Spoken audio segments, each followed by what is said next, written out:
Welcome to Perspective Consciousness, where it's all about your perspective. Today, well, if I get to that, trust and reason. That's what we learning today. Write it down as your title. Write your time down. It's 5:40 p.m. for me, September 27th, 2025. All right, always keep your head up there. Two lessons we're going to learn today. These are two lessons I learned that really helped me out on my journey and helped me become a better person for myself, my family, my community, loved ones, all that. All right, so the first lesson. My problem is not that I don't trust people. It's actually that I don't trust myself. That's your problem. You think, I'm gonna put it like so.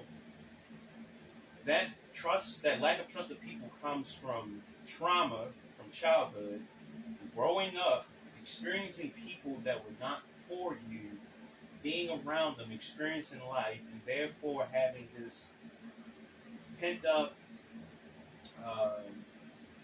anger and just like a negative disposition towards people based off what you've been through. All right. As a child, you ain't really had much control of that. As a child, there's so things that you very had little control over things in your life. So you're going to have to dig deep into that childhood and figure out what trauma you've been through to have this problem. You already know. And as far as in your adult life and continuing to meet people that are not for you, that's on you. It's actually that I don't trust myself. Everybody that comes into your life shows you who they are. Whether they do it directly or indirectly. For example, I had a friend of mine that I was recently friends for a very long time. I've been friends with him due to a situation. I reflected and looked back at some of his characteristics that he displayed to other people. And it made sense to why he would do what he did to me. You know what I'm saying? Don't think that because someone is your friend and they treat someone else cruddy or petty or do things to other people that they won't do that to you.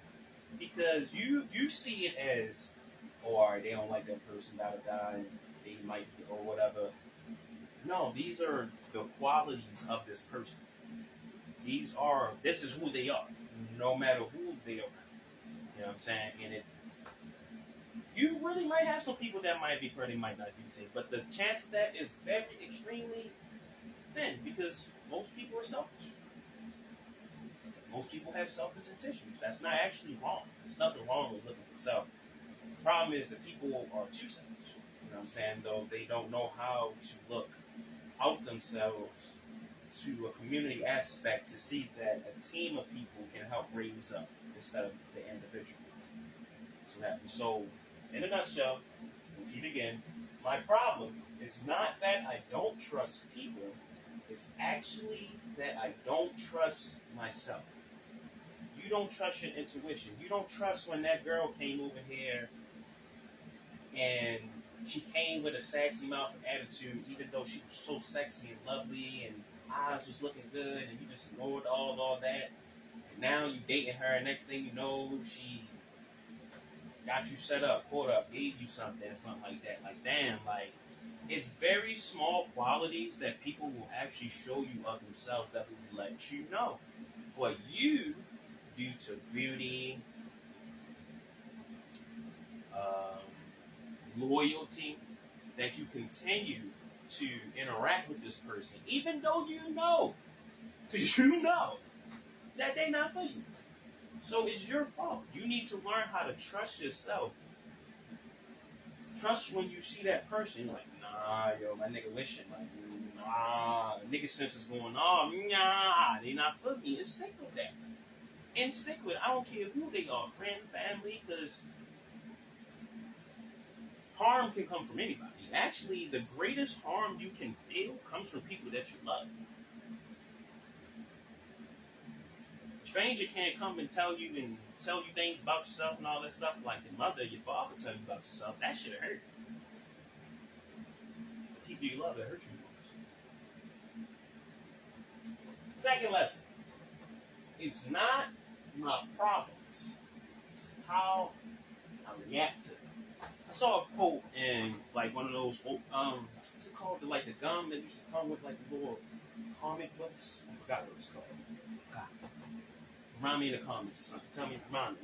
So I got showing some gum and I got one. And it said 10% of your life is actions. 90% of your life is reactions. Learn how to control how you react. I was like, damn, some real shit right there. It's not your problems. It's not that you're broke. It's not that you're ugly. It's not that you're skinny. It's not that anything. It's how you react to those things. In one of the 7 Hermetic principles, there's a law called the law of cause and effect. Cause and effect in this law, and nowadays terms with the spiritual movement, we will call this karma. Only thing with karma is like you get what you deserve kind of thing, and that's not necessarily how the world works. Because if you get what you deserve, then why do evil people continue to flourish?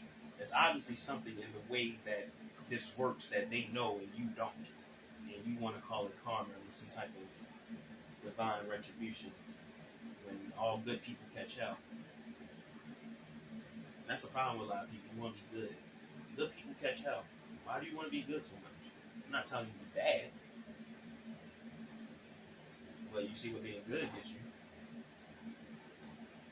So you need to control how you react to your problems. Like right now, I ain't got a lot of money.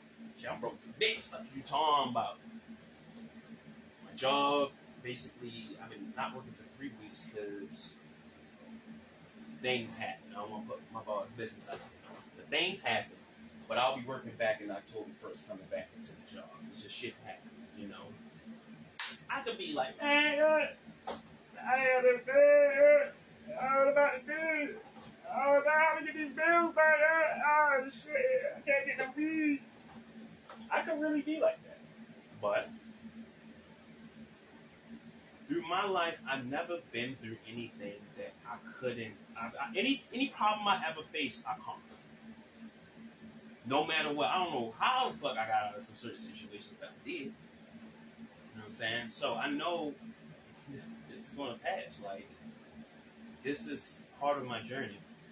You know what I'm saying? Though I don't fret bad times. Actually, pain, sorrow, and grief of those things is something, I ain't gonna say I desire it, but it builds me. It's real.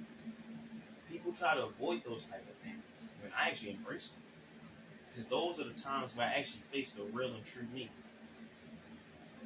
During those times of pain and grief and suffering. That's why I face the real me. And as a man, the fuck you gonna do about it? You know what I'm saying? What you gonna do about it? We all got problems. What are you gonna do about it? There's too many people, and try your best to stay away from people that don't want to do anything about their problems. I try not to hang around or socialize too much with people that have problems and don't want to do anything about it. I don't get it. Like, a lot of people want to just sit and complain and woe is me, and that is actually a form of vampirism because they're taking your energy. You know what I'm saying? By being idle and not doing things. You know what I'm saying? Even I've been guilty of that.